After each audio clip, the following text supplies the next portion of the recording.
It started with the whispers. At first, Alex thought it was just his imagination, a faint, raspy murmur that barely tickled his ears as he lay in bed at night. He lived alone in his small apartment, and the walls were thin, so he dismissed it as the neighbors talking in their sleep. But the whispers grew louder. One night he woke up suddenly, heart pounding. The room was silent, but something felt off.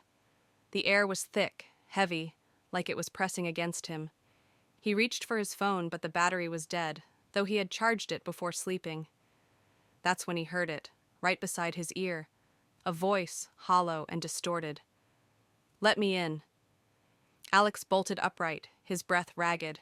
He turned on the lamp, but the light flickered violently before dying out completely. Darkness swallowed the room. He scrambled for his flashlight, hands shaking, and swept the beam across the walls. Then he saw it, a shadow. Not his own. It slithered along the wall, stretching unnaturally, twisting as though it had a mind of its own. It didn't belong to anything. It was just there, watching. "Let me in." The whisper came again.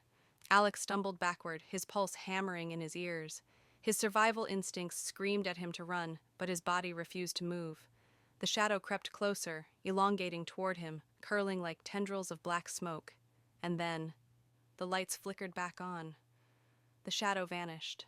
The air became normal again. But Alex didn't sleep that night. The next day, he found deep scratch marks on his bedroom wall. Marks that hadn't been there before, and worse, when he looked in the mirror, his reflection didn't move.